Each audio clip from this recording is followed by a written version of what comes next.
All right, here we go. Today is Tuesday, April 27th. We are a little bit more than 48 hours away from the draft.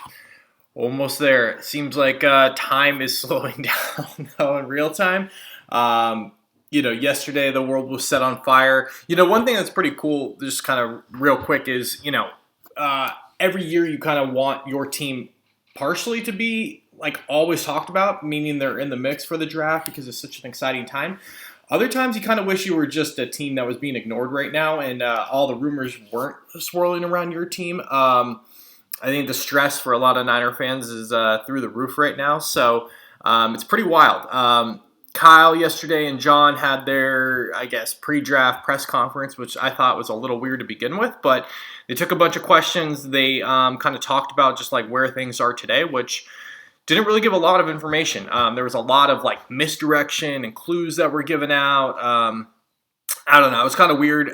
Maybe I think honestly, like afterwards, after digesting everything, it was kind of picturing Kyle with a cigar, kicked back, laughing at the world just completely crumbling around him. Everybody screaming and yelling, and they're going to do this, they're not going to do this, giving, maybe doing a favor for the beat writers and NFL Network. But it was pretty wild. So I'll go through, two of the major things that I think I took out of yesterday, mainly. Obviously, Kyle's press conference, Kyle and John, but Kyle kind of ran it.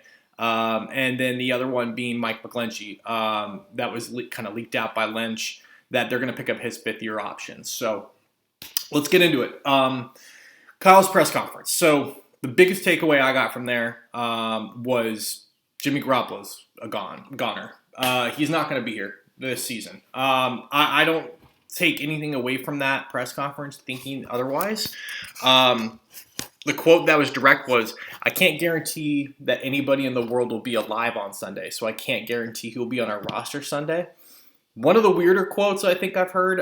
We've heard it all the time, but very easily, the message has changed the last month, right? It was, we've talked to Jimmy, he's in our plans this year, like all this stuff, and now he's basically saying like, no, like I'm opening that back door to walk through the minute that we take our quarterback at pick 3. So definitely weird. Well, not weird, but just kind of weird how their tone changed, right? You could have just said that.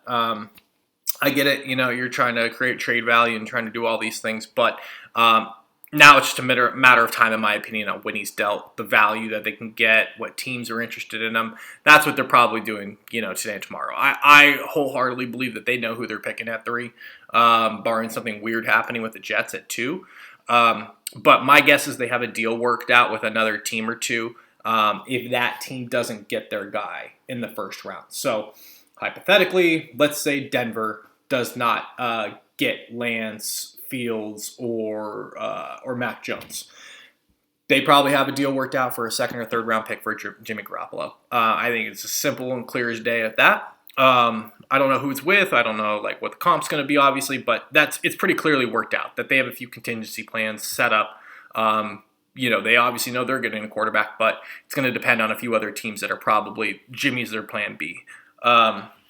That would be my guess if I was a betting man. So the next thing, it seems like Mac Jones is the leading horse.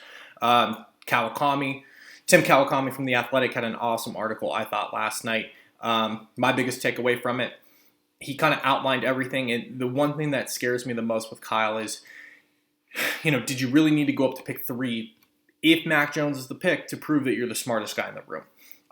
I'm personally still not totally convinced it's Mac Jones. I think everybody's reading tea leaves, everybody's grasping at stories, and they want to be right. I mean, if we've seen anything in the media and social media the last 18 months is people have to take a strong stand. They want to be out on the ledge. They want to be right so they can claim, oh, I was right 2 weeks ago. I called this a month ago.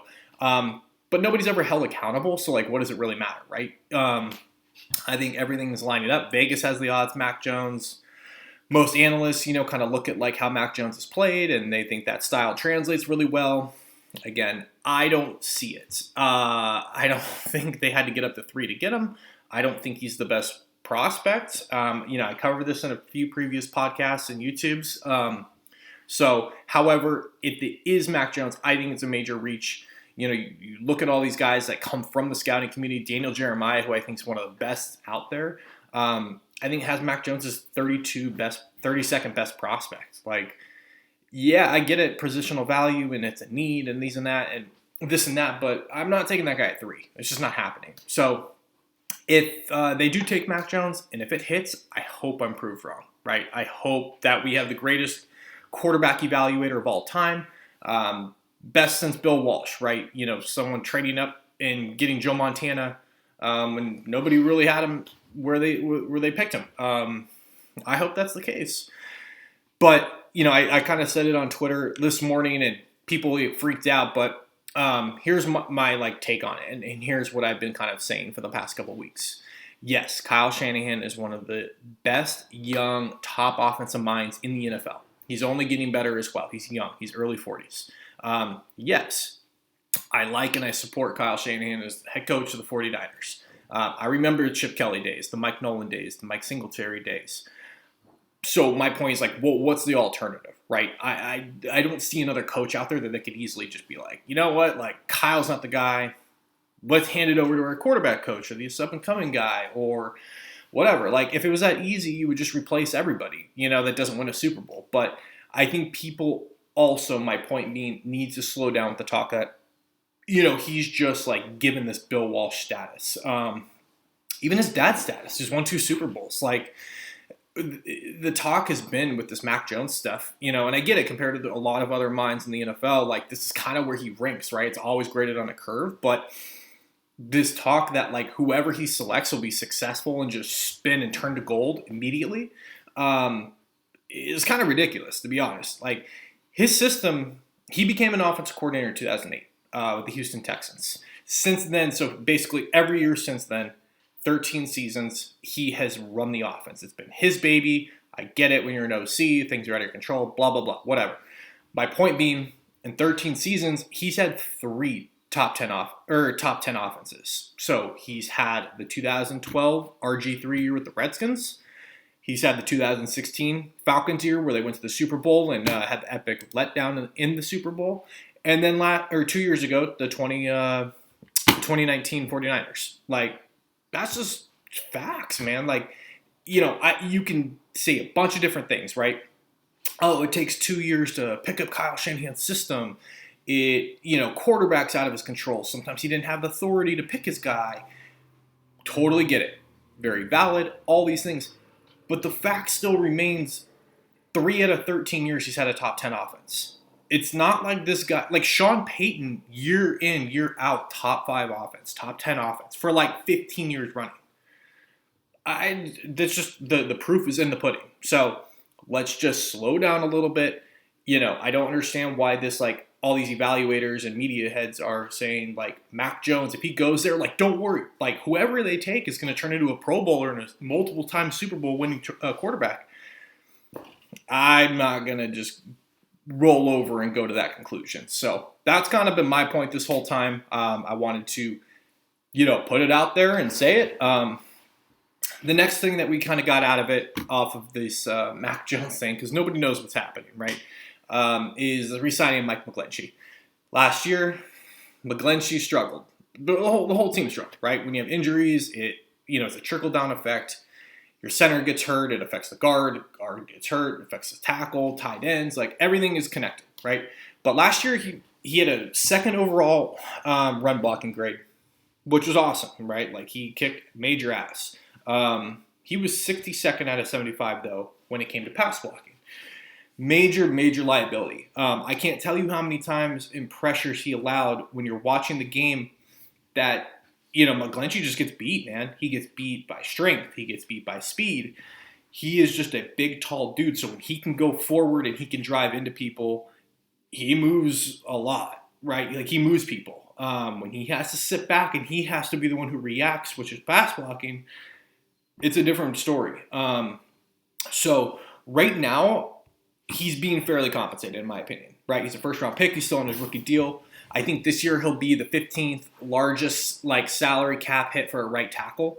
The problem, in my opinion, is picking up his 5th-year option. That jumps up significantly. And I think he's slated right now, barring any new contracts or what's going to happen, to be a top 5 or 6 paid right tackle in 2022. So not this upcoming year, 2 years from now.